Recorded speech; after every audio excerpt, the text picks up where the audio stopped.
ഞങ്ങളങ്ങനെ ബീച്ചിലെത്തി. അപ്പോൾ നമ്മൾ കുറേ നാൾക്ക് മുന്നേ അച്ചുകുട്ടനും കയ്യാപ്പില്ലാത്തൊരു ഡേ ഔട്ട് ചെയ്തായിരുന്നു. ഇവർ രണ്ടുപേരും കൂടി ഫോണിൽ കണ്ടിട്ട് കുറേ ദിവസമായിട്ട് പറയുന്നുണ്ട് അവിടെ കൊണ്ടുപോകാമെന്ന്. എനിക്കപ്പോൾ കഴിഞ്ഞ ദിവസം പറഞ്ഞ് കഴിഞ്ഞ സൺഡേ കൊണ്ടുപോകാമെന്ന് പറഞ്ഞു. പക്ഷെ പറ്റിയില്ല, അന്ന് മഴയൊക്കെ ആയതുകൊണ്ട് നമ്മൾ വന്നില്ല. അപ്പം ഇന്ന് എന്തായാലും ഇങ്ങോട്ട് വന്നേച്ച്.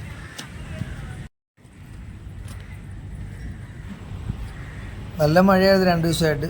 ഫുള്ള് വെള്ളം മൂടിക്കിടക്കുവാണ് ബീച്ച് മൊത്തം. അപ്പോൾ നമുക്കിപ്പോൾ അറിയാൻ പറ്റും, കാലാവസ്ഥ നിരീക്ഷണ അവരുടെ മെയിൻ ഒരു ഡയലോഗാണ് ചക്രവാത ചുഴി എന്നുള്ളത്. എങ്ങനെയാണ് അവർ രക്ഷപ്പെടുന്നത് അതിനകത്താണ്. പിന്നെ ഞങ്ങൾ പാർക്കിലോട്ട് കയറിയപ്പോൾ തന്നെ അറിയാമല്ലോ, മറ്റേ തുറന്നിട്ട കടുവായ കണക്ക് ഓടി. അസന് പിന്നെ ഇതെല്ലാം കാണുന്നത് ഭയങ്കര ഹരമാണ്. കണ്ട അതിപ്പോൾ അവൻ ഇളകും, ഫാസ്റ്റ് ആൻഡ് ഫ്യൂരിയസ് ആവും. അവനെ ഭയങ്കര ഇഷ്ടമാണ് പാർക്ക്, കളി, ഫ്രണ്ട്സ്, ഇതാ തന്നെയാണ് അവൻ്റെ ലൈഫ്.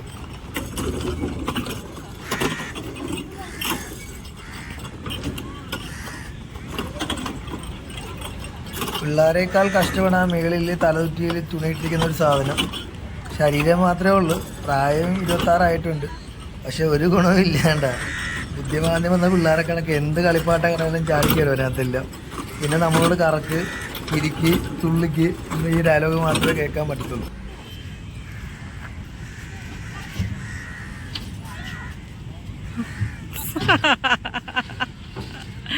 ഇല്ലിക്ക അങ്ങോട്ടും ഇങ്ങോട്ടാകുന്ന ഇത്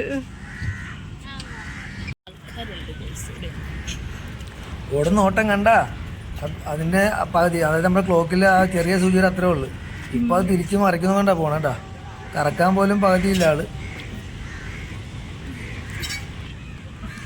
കുജിസ്ഥാനം കയറിയിട്ട് അതിന് വല്ല അനക്കമൊന്നുമില്ല. അപ്പൊ ഇക്കയും കൂടെ കയറി. ഇതെന്തോ ഇങ്ങനെ പറയുന്ന പേര്? ഇതിന്റെ പറയുന്ന പേരെന്താ അവരോട് തന്നെ ചോദിക്കണം. പക്ഷേ പണ്ട് കൊറേ വർഷം ജിമ്മിന് പോയ ടീം എന്താന്ന് പോലും അറിയത്തില്ല. ഇത് ജിമ്മല്ലല്ലോ അതിന്, അതൊരു വ്യായാമം അല്ലേ? കൊട കറക്റ്റായിട്ട് ആടുന്നുണ്ട് ഇവര് രണ്ടുപേരും. ആടില്ലേലും കിടക്കുന്ന കൊട എന്തായാലും നമ്മൾ മഴ അതിനൊരു കൊടയൊക്കെ ആയിട്ടാണ് പാർക്കിൽ പോയത്. പക്ഷെ നമ്മുടെ ഇത് ഓപ്പൺ ആയിട്ടില്ല. ഓപ്പൺ ആയാലും എന്തായാലും നല്ലതായിരിക്കും. പക്ഷെ ഇത് ഓപ്പൺ ആകുന്നതിന് മുമ്പ് തന്നെ മിക്കവാറും തീർക്കും എന്നുള്ള രീതിയിലാണ് അവിടെ കുറെ പിള്ളേരല്ലേ വേളം ഉള്ള കമ്പിക്കൂടിനകത്താണ് ഇപ്പോഴും വെച്ചിരിക്കുന്നത്. എങ്കിലും നല്ല തിരക്കാണ്. എന്തായാലും വരുന്നവർക്കെല്ലാം നന്നായിട്ട് അവർക്ക് എന്റർടൈൻമെന്റ് ചെയ്യാനുള്ള എല്ലാ കാര്യങ്ങളും അതിനകത്തുണ്ട്. ഇപ്പൊ ഒരെണ്ണം കഴിഞ്ഞത് അടുത്തലോട്ട് കയ്യാപ്പി ഓടിക്കൊണ്ടിരിക്കുക.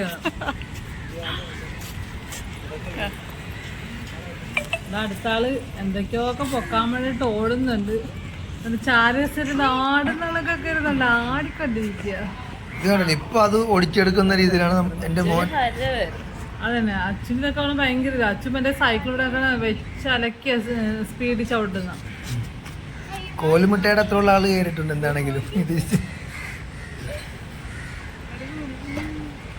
ക്ലോക്കിന്റെ നടുക്കിടക്കുന്ന വലിയ ചെറിയ സൂചിയില്ല, അതാണ് നീ കിടന്ന് ആടിക്കൊണ്ടിരിക്കുന്നത്.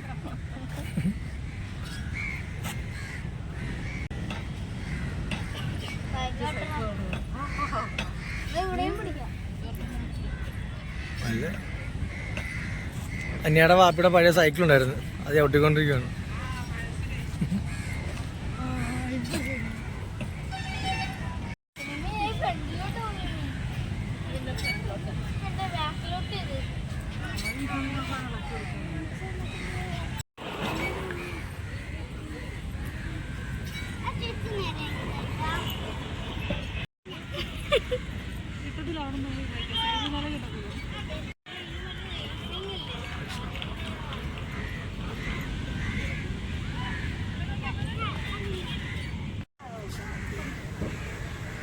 ഊഞ്ഞാലിട്ട് ആട്ടുന്നതൊക്കെയാണ് അച്ചു കയ്യാപ്പി ഇട്ടിട്ട് ആ കസേരയിട്ട് പൊക്കി പൊക്കി പൊക്കി കാണിക്കുന്നത്.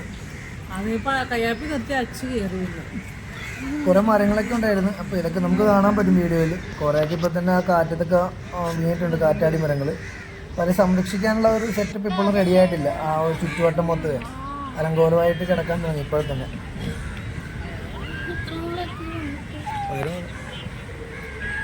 വന്നിട്ടിപ്പോൾ ഒരു ഏകദേശം വന്നിട്ടില്ല, സ്റ്റാർട്ടപ്പ് ആയിട്ടില്ല. അത് മതിൽ പൊളിച്ച് അതിനകത്ത് അതെ കമ്പി പൊളിക്കാനുള്ള ആൾക്കാരകത്ത് കയറുന്നുണ്ട്. നോക്കിയാലൊക്കെ നല്ലൊരു ഏരിയ. അതെ, നമുക്ക് നല്ലൊരു ഷൂട്ടിങ്ങിനാണെങ്കിലും നല്ല അടിപൊളി ഒരു ഏരിയ. പണ്ട് ഞാൻ കല്യാണത്തിന്റെ ഷൂട്ടിങ്ങിനൊക്കെ ഇതിനകത്ത് വെച്ചായിരുന്നല്ലോ. ഇവിടെ ഉണ്ട്. കഴിഞ്ഞ പ്രാവശ്യം നമ്മൾ ഇവിടെ പോയെടുത്തു. പക്ഷെ അവിടെയൊക്കെ മഴ വന്നപ്പോൾ ഫുള്ള് പോയി. അപ്പോൾ ഞങ്ങൾ കല്യാണം, എൻ്റെ അനിയുടെ കല്യാണം 10 വർഷമായി. ആ സമയത്ത് ഇതിനകത്തൊരു ഷൂട്ടിങ്. അപ്പോൾ ഈ അന്ന് ഈ കാറ്റാടിയ മരങ്ങൾ മാത്രമേ ഉള്ളായിരുന്നു. ഇതിന് സൈഡിൽ തറയിൽ ഇന്റർലോക്ക് അങ്ങനെ ഒന്നും ഇട്ടിട്ടൊന്നും ഇല്ലായിരുന്നു. അതിന് അടുത്ത ഇക്കാടെ വെക്ക അഭ്യാസപ്പുറക്കടല്. ആ ഇക്ക കയറി കഴിയപ്പോഴേ കയ്യാപ്പി ഓടി കയറിയിട്ടുണ്ട്. കയ്യാപ്പി കയറിയിട്ട് അത് ആ സ്ഥലങ്ങളിൽ നടക്കൊന്നുമില്ല. മാരാരിക്കുളത്ത് താരപുത്രിയാണ് പുറകെ നിൽക്കുന്നത്. അച്ഛൻ പിന്നെ ഓടി അടുത്തേക്ക് കയറി. അവന് വെയിറ്റ് ചെയ്യാനും സമയമില്ല. അവൻ കിട്ടുന്ന ഏതൊക്കെയുണ്ട് അതിനകത്തൊക്കെ ഓടി ചടപട ഓടിക്കയറി. അവിടെ ഒരാൾ കയറിയിട്ട് അതിനൊക്കെ തലയും കുത്തി താഴത്ത് വീഴും. നല്ല ഒരു ചെറിയ രീതിയിലുള്ള മഴക്കാരൊക്കെ വന്ന് ഇതൊക്കെ കയറുന്നുണ്ട്. പക്ഷെ നമുക്ക് ഇവിടുന്ന് നല്ല വ്യൂ ആയിട്ട് വെളിയിലോട്ടൊക്കെ കാണാനായിട്ട് വൈകിട്ട് നല്ല അറ്റ്മോസ്ഫിയറാണ്. അതുകൊണ്ടൊക്കെ നമുക്ക് കല്യാണം കഴിയുന്ന വെഡ്ഡിങ് ഷൂട്ട് അങ്ങനെയുള്ള കാര്യങ്ങൾ എല്ലാം നമുക്ക് ഇവിടെ പോയി എടുത്താൽ അത്രയും അടിപൊളിയാണ്. അവിടുത്തെ ചൂടാണ്. ഞങ്ങളങ്ങനെ അവിടെ നിന്ന് ഇറങ്ങി അവിടെ ഫുട്ബോൾ കളിക്കുന്നതിന്റെ കോർട്ടൊക്കെ നമുക്ക് കാണാൻ കഴിയും. ഇതിലവിടെ കളിക്കുന്നുണ്ട് ഈ സമയത്തും. മഴ പെയ്തുകൊണ്ട് മണ്ണൊക്കെ നല്ല നനഞ്ഞ് കിടക്കുമായിരുന്നു, ചെളിഞ്ഞിടക്കുവാണ്. അതെ അതെ, അത്രയ്ക്ക് വെള്ളം കയറിയായിരുന്നു. പിന്നെ നമുക്ക് ഈ കാണുന്നത് പൊഴിയാണ്. പൊഴിയിലോട്ട് വെള്ളം ഇറങ്ങുന്ന ആ സൈഡാണ് നമ്മൾ നിൽക്കുന്നത്. അപ്പോൾ അതുകൊണ്ട് തന്നെ ഫുള്ള് മണ്ണൊക്കെ ഇളകി കിടക്കുവാണ്. പിന്നെ നമുക്ക് ബൈപ്പാസിൽ വർക്ക് നടന്നുകൊണ്ടിരിക്കുകയാണ്. ഇപ്പം കണ്ടോ, 2 ബൈപ്പാസ്. ആകാശമൊക്കെ ഫുള്ള് ഇരുണ്ട് മൂടി കഴിഞ്ഞ് ഏകദേശം സന്ധ്യയായി. 6:30 മണിയോളം ആയി നമ്മൾ പുറത്ത് വന്നപ്പോഴത്തേക്കും. കണ്ട ബൈപ്പാസിലെ ലൈറ്റൊക്കെ ഓണായി തുടങ്ങി. അതിൻ്റെ വർക്കുകൾ നടക്കുന്നുണ്ട്. ഇതവിടെ വെൽഡ് ചെയ്യുന്നതൊക്കെ നമുക്ക് കാണാം. കണ്ടോ, ഒക്കെ നമുക്ക് കാണാൻ കഴിയുന്നുണ്ട്. വണ്ടി മേളിൽ കൂടെ പോകുന്നത് കാണാൻ പറ്റുന്നുണ്ട്.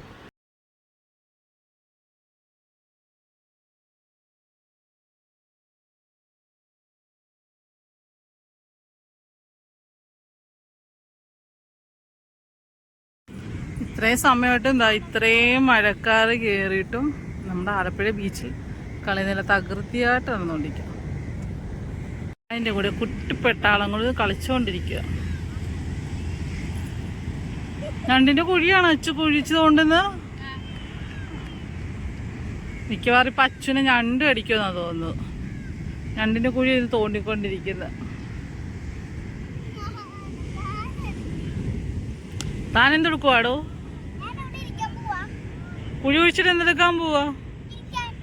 കുഴിയുടെ അകത്താ?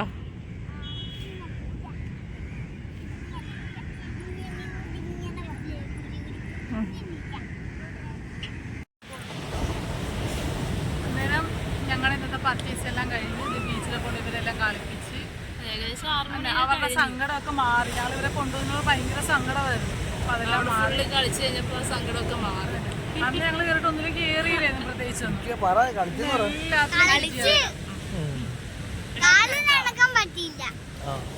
തിരമാല കൂടുതലാണ്. ഭയങ്കര തിരമാല. ഇപ്പം നമ്മൾ അപ്രതീക്ഷിതമായിട്ട് ഒരു തിരമാല ഇവർ 2 പേരെ ഷൂ ഒക്കെ ഞങ്ങളുടെയും നെയ്സാടെയും. അപ്പോൾ എന്തായാലും വലിയ പെരുന്നാൾ നമ്മൾ പുതിയ വ്ളോഗായിട്ട് എത്തുന്നതായിരിക്കും.